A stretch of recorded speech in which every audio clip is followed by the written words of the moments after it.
나이가 들면 누구나 뼈가 약해지는 건 아닌가요? 골다공증을 꼭 치료해야 하는가요? 정답은 예스겠죠. 챗 GTP 보겠습니다.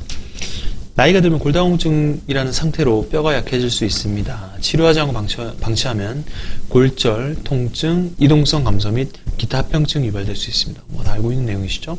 일반적으로 생활습관 변화와 약물 조합을 포함하고 이 생활습관에는 칼슘과 비타민 D, 균형 잡힌 식단, 규칙적인 체중 부하 운동, 흡연, 그리고 과다한 음주를 피하시는 게 좋고 낙상 예방을 항상 하셔야 됩니다. 이런 내용 계속 나올 건데요.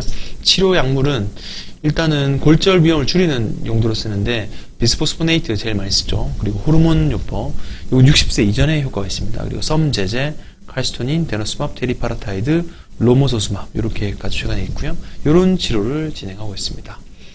바드는 조금 더 자세하게 설명해 줬는데요. 뼈가 이제 나이 들면 약해지는데 모든 사람이 골다공증 걸리는 건 아니고요. 골다공증 발병 위험을 증가시킬 수 있는 요인이 넘버링으로 나옵니다. 보시면 나이, 위험 자체는 나이가 들수록 증가하고요. 가족력, 골다공증 가족이 있는 경우는 골다공증이 발생할 가능성이 더 높은 걸로 되어 있습니다. 인종, 백인 및 아시아계 여성 같은 경우는 더 가능성이 높고 가지고요. 체격이 작은 사람, 골밀도가 적고 폐경이 늦은 이후도 이제 골다공증 위험성이 증가하고요. 칼슘 섭취량이랑 비타민 D 섭취가 낮거나 흡연, 음주를 많이 하시면은 골다공증에 노출될 위험이 생깁니다. 그래서 뼈를 튼튼하기 위해서는 아까 말씀드린 칼슘과 비타민 D 1000mg 그리고 비타민 D는 600IU. 요거는 매일 섭취한 칼슘, 비타민 D 복합제를 드시면 제일 좋을 것 같고요.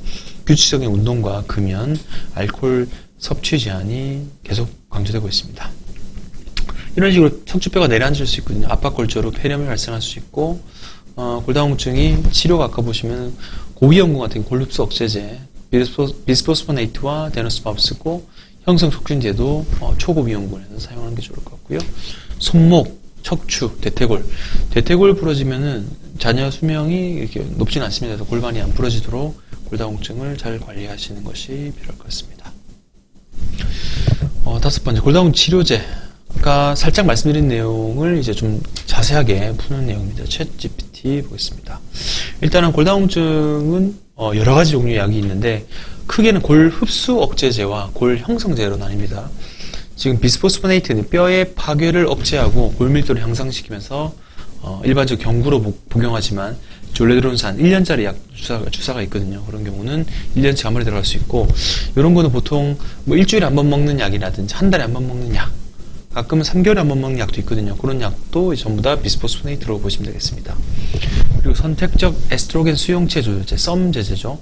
호르몬 대체요법 관련된 위험 없이 골밀도에 대해서 에스트로겐 유익한 효과를 제공한다. 단 이 약은 나중에도 나오겠지만 합병증이 혈전증이 좀 생깁니다. 그거 빼고는 다른 리스크는 없거든요. 그래서 또 이거 여성에서만 사용할 수 있고 남자는 사용 불가능하고 체크하시면 될 것 같고요. 호르몬 대체요법. 나이가 60세 전은 괜찮습니다. 근데 이후는 좀 부적합한데 에스트로겐 단독으로 저는 추천드리고요. 폐경후 여성에게 사용할 수 있으니까 50대 초반에서 60대 전 사이에 골다공증이 많이 심하지 않은 분들에서는 해볼 수 있는 그런 치료 방법입니다. 데노스팜 6개월마다 피하주사 이거 많이 쓰고 있죠. 이게 프롤리아라는 그 이름으로 나오는데 아직까지 카피 주사는 없어서 거의 오리지널 밖에 없는데 되게 효과적으로 장기간 투여해도 큰 무리 없는 주사입니다. 그리고 테리파라타이드 새로운 뼈 형성을 자극하는데 도움이 되는 복합성 호르몬. 포스테오가 되게 많이 쓰였는데 최근에는 테로사라는 이름으로 주사도 쓰고 이거 매일 주사하는 겁니다. 그리고 로모소스막 이베니티죠. 뼈 형성 증가시키고 흡수 감소시키는 단일 클론 항체. 엄청 좋은 분도 있는데 하고 비슷하게 유지되는 분도 가끔 있더라고요. 너무 기대가 크면 실망을 있을 수 있고 어쨌건 이 골 형성 흡수 억제제를 반드시 사용하고 차근차근 저는 로모소스막과 테리파라타이드 같이 병용하는 게 좀 필요할 것 같긴 한데 시기적으로 텀을 좀 두고요. 그런 거는 주치의와 상의해서 치료하시면 될 것 같습니다. 바드 보시면 골다공증 치료의 가장 일반적인 유형은 비스포스포네이트. 아까 랄록시펜이라는 게 이제 선택적 에스트로겐 수용체 조절입니다. 저희가 아까 말씀드렸죠. 혈전증 빼고는 다른 합병증이 없고 남자에 사용한다. 그거 빼고는 젊은 여성분들이 장기간 사용하기는 나쁘지 않은 그런 겁니다. 테리파라타이드는 부갑상선 호르몬제고요. 데노스맙은 단백질 작용 차단으로 사용하고 있고 6개월에 한 번 쓰고 있습니다. 이걸 가장 많이 이제 그 궁금해들 하시고 하는데 부작용 위험입니다. 비스포스포네이트 속쓰림 이게 약 먹으면은 이게 돌아다녀야 되고 되게 좀 깝깝합니다. 그래서 누워 있으면 또 위장장애 생길 수 있으니까 배탈 그리고 근육통 같은 거 생길 수 있고요. ONJ라고 치과에서 되게 무서워하는 주사거든요. 약이죠. 그래서 약이랑 주사인데 4에서 6개월 정도 휴약기를 좀 권유하고 있습니다. 그래서 심각한 부작용, 골반도 문제가 있을 수 있고, 어쨌건 괴사증으로 치과에서 가장 두려워하는 그런 골다공증 치료제죠. 그거 뭐 틀리하고 있으시거나 치과 임플란트 계획 없으시면 상관없으십니다. 랄록시펜은 아까 말씀드린 대로 홍조, 다리 혈전, 경련, 질건조증 같은 게 생길 수 있고요. 혈전이 일으킬 수 있으니까 상태 보고 변형하거나 괜찮으면 계속 쓰시면 될 것 같고요. 테레파라타이드는 혈중 칼슘 수치가 올라갈 수 있고 현기증 그리고 암 환자는 못 사용하는데 골육종 같은 심각한 부작용을 일으킬 수 있으니까 암의 기저질환이 있으시면 절대 사용하시면 안 되겠습니다. 그리고 데노스마브는 신장 부작용이 있긴 한데 뭐 크게 투석하는 환자분 아니면 괜찮으시고요. 데노스마브는 턱 괴사증과 같은 부작용도 가끔 보고되고 있으니까 확인하시는 게 필요할 것 같습니다. 여기도 안 나와 있는데 로무소스마브는 심장질환이 있으면 못 쓰거든요. 그래서 이베니티 주사 모두 선택적으로 자신에게 맞는 주사를 사용하시면 될 것 같습니다. 엄청 많습니다. 제가 설명드렸던 게 비스포스포네이트, 여성 호르몬, 썸 제제, 랑클 억제제, 이게 데우스밥, 부갑산성 호르몬 종류가 많이 있죠. 본인에게 잘 맞는 걸 쓰시면 될 것 같고, 썸 제제는 아까 말씀드린 대로 여성 호르몬을 좀 변형한 건데 장기적으로 쓰기 안전하지만 혈전에 대한 그런 리스크가 있으니까 조심하는 게 좋을 것 같고, 이게 비스포스포네이트입니다. 3개월짜리 약이고요. 요거는 프롤리아라고 6개월에 한 번 맞는 주사. 요거는 좀 대중으로 많이 쓰이고 있습니다. 이렇게 압박골절이 많이 생겼죠. 이러면 어떻게 해야 되냐면 이제 골 형성. 요거는 악톤넬은 골 흡수 억제제고요. 이 골 흡수 억제제는 이렇게 구강 압관절 괴사가 생길 수도 있는 리스크가 있으니까 치과에서 되게 좀 두려워하죠.